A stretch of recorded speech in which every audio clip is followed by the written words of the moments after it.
When doing the right thing still makes everyone mad, you've officially entered Am I the asshole territory?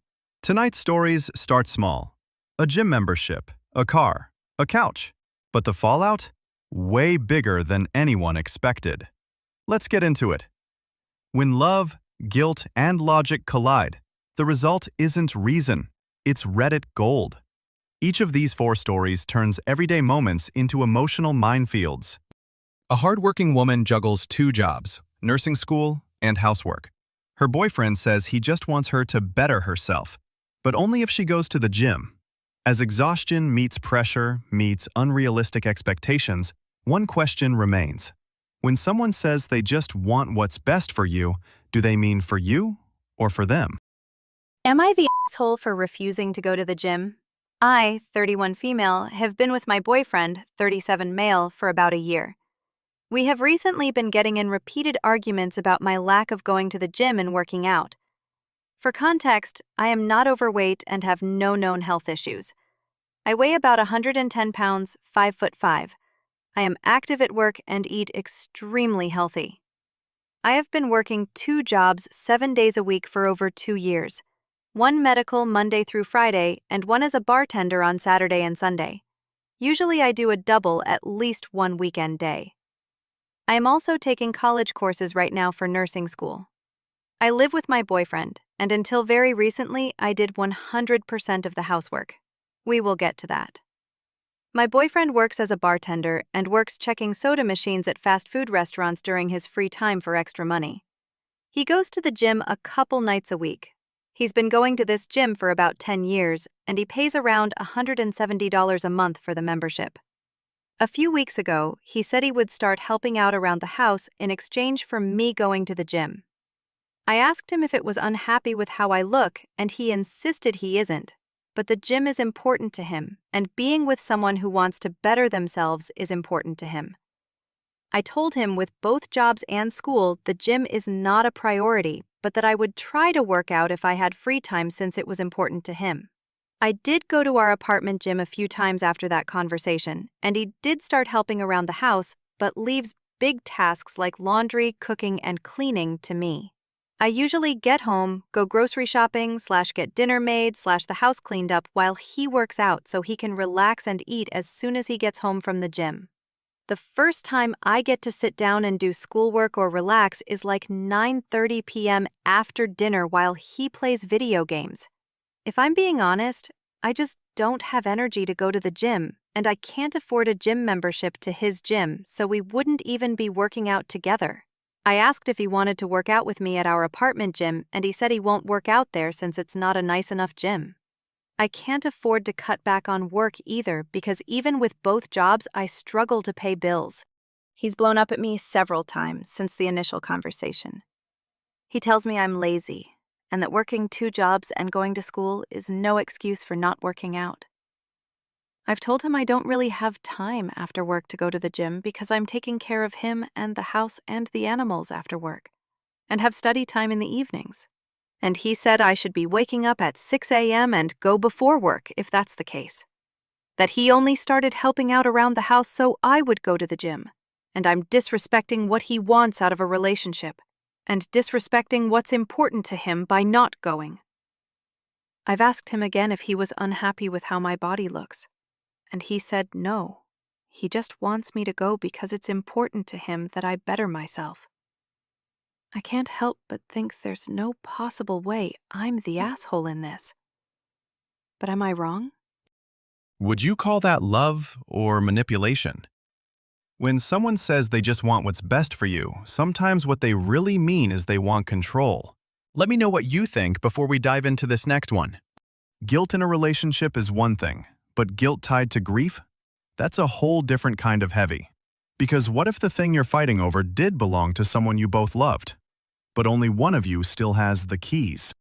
Am I the jerk for not giving my stepson, 18 male, my late wife's car? My late wife passed away 2 years ago. She had a small sedan that she loved and kept in perfect condition. Her son, Ryan, 18 male, was 16 at the time. I've since remarried, and Ryan lives with his dad full-time now. Recently, he texted me saying he's getting his license and wants to finally take Mom's car since it was supposed to be mine. That was news to me. She never said that. And the car is in my name now. I told him I planned to sell it because I rarely use it. He said it's messed up that I'd sell something that was his mom's legacy. I offered to let him buy it at a big discount, $3,000 instead of its $6,000 value. He refused, saying that was cold and she'd want me to have it. Now his dad texted me calling me heartless. Am I the jerk for refusing to give him the car for free? When love, loss, and legacy mix, every decision feels wrong. How do you decide what's fair when emotion drives the math? You can't split a memory or title it in two names. So when love and loss collide, who gets to keep what's left behind? Not every boundary is emotional. Some are physical. And this next one, you'll want to sanitize after hearing it. Roommates split rent. Guests split nothing. One man decided moisturizers are communal property. Would I be the asshole if I told my roommate she can't have her boyfriend over anymore after what I found in my bathroom? I, 24 female, live with my roommate Sarah, 25 female. We've been living together for about 8 months. Separate bedrooms, but we share a bathroom. Rent is split 50-50. Utilities too. Everything's been fine. Sarah's boyfriend started staying over a lot about 3 months ago, like multiple nights a week. I didn't really care at first because he's quiet and usually just stays in her room. I figured whatever, it's her space too. But then I started noticing my stuff going missing. Small things, like my shampoo would run out way faster than it should. My razor, one of my towels just disappeared. I thought maybe I was being paranoid or forgetting things. 2 weeks ago, I bought this specific face moisturizer that's like $40. I use it every night. It's in a tub so you can tell how much is left. I used it Monday night and there was plenty left. Wednesday, I go to use it and it's almost empty. Like more than half the tub is just gone. I texted Sarah and asked if she used my face cream. She said no. I let it go, but I was pretty sure someone did. So yesterday, I got home early from work.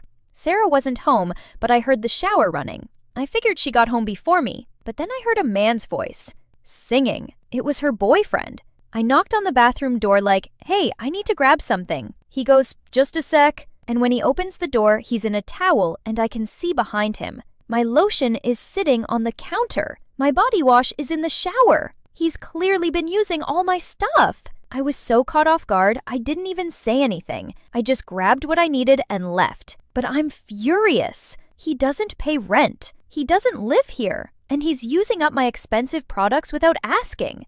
I texted Sarah last night and told her we need to talk. I said I'm not comfortable with her boyfriend staying over anymore if he's going to treat my things like they're communal. She called me and got really defensive, saying I'm overreacting and it's just soap and lotion. I said it's $40 face cream and also the principle of it. She said her boyfriend probably didn't realize it was mine and thought it was hers. I said he's been over enough to know what's hers and what's mine. She said I'm being petty and controlling and she's allowed to have guests. I told her fine, but he needs to bring his own stuff or replace what he uses. She said I'm being ridiculous and hung up on me. Now she's barely speaking to me, and her boyfriend hasn't been over since. My other friend says I should have just talked to the boyfriend directly instead of making it Sarah's problem. But he's not on the lease? I shouldn't have to manage her guest? Would I be the asshole if I hold firm on this? A shared lease doesn't mean shared lotion. He didn't pay rent, just used it like he did. Have you ever had to hide anything from a guest? From skincare theft to couch warfare, 2 word problems with one common variable: questionable math. Nothing says roommate harmony like turning a furniture purchase into a physics equation. Comfort was the goal, insults were the outcome. Am I the asshole for asking my roommate to pay more for our new couch because she weighs more than me? I've lived with my roommate, who we'll call Sarah, for a while now. We went halvesies on a couch for the living room about 3 years ago. We each have our own side of the couch. It started because we used to have different phone chargers, so our cords were in different spots, and it kind of stuck. But point is, I basically have my seat on the couch and she has hers. Now, I don't mean to sound mean here, just stating facts. She's a bigger girl than me, significantly. I'm 5'5" and 120 pounds. She's maybe 5'6" or 5'7", And I don't know her weight exactly, but she always complains about being almost 300 pounds. I only bring that up because her side of the couch was looking significantly more worn out than mine. About a year and a half ago, she wanted to flip the cushions. I was really against it because I found my spot to be really comfortable and didn't want to switch with her worn-out cushion. She wouldn't drop it, though. I never straight up told her why I didn't want to just flip the cushions. I'm sure she knew, though, like it was so obvious her side was wrecked. I instead just suggested buying a new couch, but she didn't want to. Anyways, we did eventually just flip the cushions, and the couch has been so uncomfortable for me ever since. Now, present day, her side of the couch is wrecked again, like the cushion is pancaked. Now that she's uncomfortable again, suddenly it's time to buy a new couch. I told her I didn't feel like it was fair for me to pay 50% of the couch when she wears it down so much faster. I also said once we get it, no switching the cushions this time. She got mad at me for suggesting that, and now isn't talking to me. I get that it's a bold thing to say, but I feel like it's fair. I don't know. If I feel like I would understand if I was in her position, but was wondering what other people would think. A roommate claims the couch cushion on one side is collapsing faster and wants the heavier roommate to chip in more for a replacement. It's equal parts logic, audacity, and pure Reddit energy. Petty? Maybe. Honest? Sure. But is it fair? Fairness is subjective, and on Reddit, it's never evenly cushioned. From gym guilt to family guilt, from lotion larceny to couch wars, these stories prove one thing. Fairness is subjective, and peace is expensive. Which story wins tonight? Control, car, cream, or couch? Let me know below.